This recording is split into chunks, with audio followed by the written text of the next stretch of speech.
বন্ধুরা, শ্রাবণ মাসের স্নিগ্ধ সন্ধ্যায় সুন্দর বাঁশির সুরে মুখরিত হয় বৃন্দাবন ধাম। আর সেই সুরে সুর দোলায় শ্রীকৃষ্ণ ও রাধা। এমনই এক ভক্তিমূলক অনুষ্ঠান হলো ঝুলন যাত্রা। ভগবান শ্রীকৃষ্ণের অষ্টলীলার মধ্যে একটি অন্যতম দিব্যলীলা হলো এই ঝুলন যাত্রা। বলা হয় এই ঝুলন যাত্রার সময়কালে ভগবান স্বয়ং বিষ্ণুলোক থেকে পৃথিবীতে অবতীর্ণ হন। বন্ধুরা, এই কারণে এই ঝুলন যাত্রার সময়কাল আমাদের কাছে একটি অন্যতম গুরুত্বপূর্ণ সময়। এই পবিত্র ঝুলন যাত্রা চলাকালীন আমাদের কোন কাজ করা উচিত, এই ঝুলন যাত্রার মাহাত্ম্যই বা কী, এই সকল বিষয়ে আজকের এই বিশেষ ভিডিওতে আপনাদের সঙ্গে আলোচনা করব। তাহলে বন্ধুরা, আর দেরি না করে চলুন শুরু করি আজকের ভিডিও।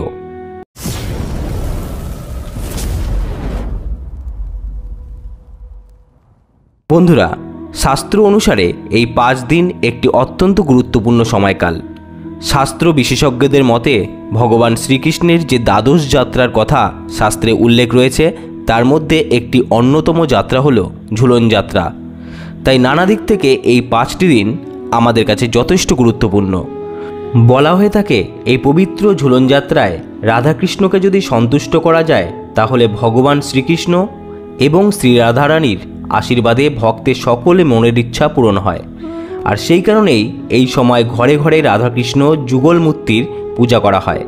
আর ছোট ছোট বাচ্চারা নানান ধরনের মাটির পুতুল, দোলনা, গাছপালা নিয়ে ঝুলন সাজানোর আকর্ষণীয় খেলায় মেতে ওঠে।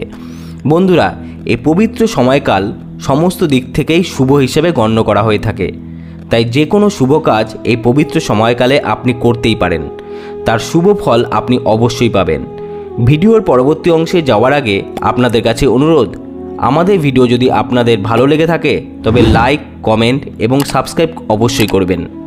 বন্ধুরা, ভগবান শ্রীকৃষ্ণ যদি আপনার আরাধ্য দেবতা হয়, আপনি যদি একজন সনাতনী হন, তাহলে এই সমস্ত কাজগুলোর মধ্য থেকে অবশ্যই অন্তত একটি হলেও এই পবিত্র সময় অবশ্যই করার চেষ্টা করুন।